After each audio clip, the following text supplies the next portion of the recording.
We've talked at length how the cost of living crisis is affecting families, right? But what about rescue services, right? There's this big impact on charities in general, and the Great North Air Ambulance is a charity itself. Yeah, it's providing life-saving care to people, particularly in North East and North Yorkshire and Cumbria. That's where we're focusing anyway. And the teams there say that their donations have been drying up with bills going up. Few have extra cash to give to the charity. Well, let's go to our reporter, Rachel Sweeney. Rachel is at the headquarters of the Air Ambulance. Who have you got with you there? What are you going to be talking about, and how crucial is this service in that area, Rachel?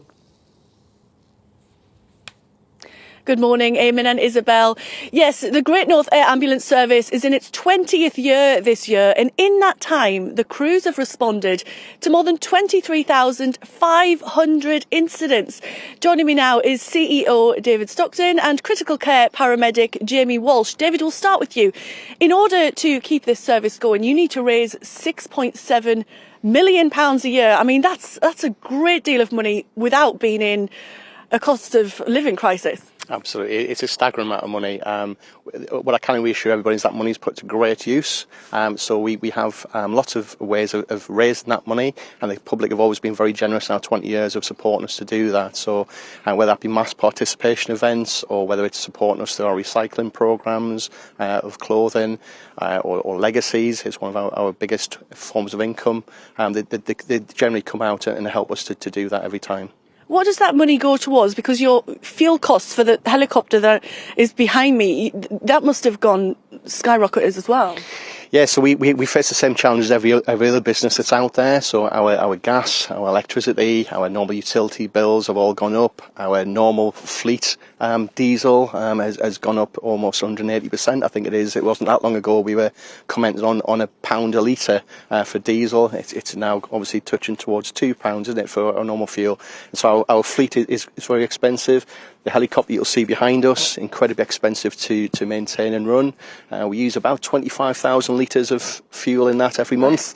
So that again has gone up about 3 times multiple to where it was. So hugely expensive. So everything that you see, whether it be a bandage, a drug, an intervention, Jamie that you've got stood next to us here, or our doctors, everything needs paid for, and we face the same challenge as every other business. But what happens if you don't raise £6.7 million? I mean, without being dramatic, we won't be here.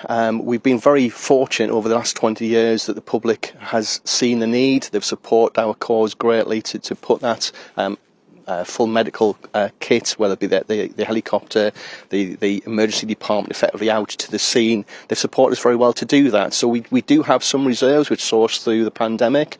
That, along with some very generous giving and some participation in our events.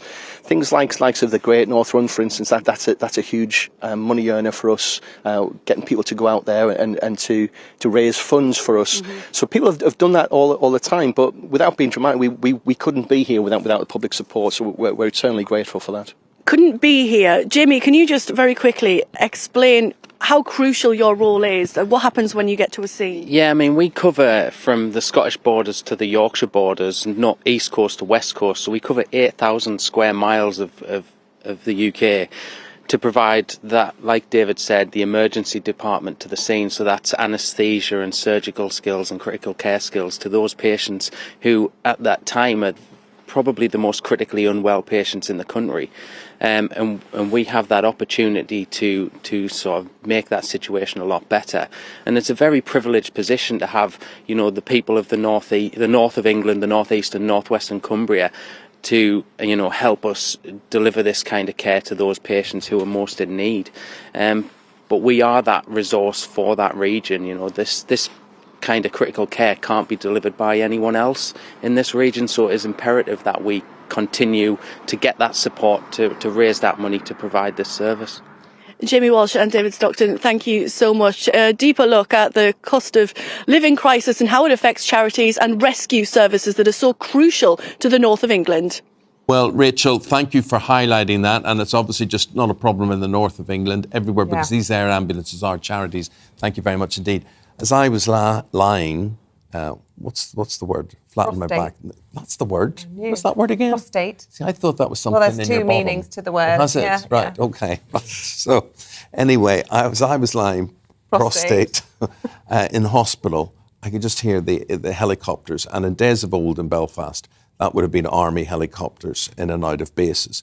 But this was the air ambulance, and the air ambulance in huge demand, great demand. And when you think of what those guys do, getting someone to attention as quickly as possible, it is incredible. It just amazes me, like hospices, these things end up being charities, you know.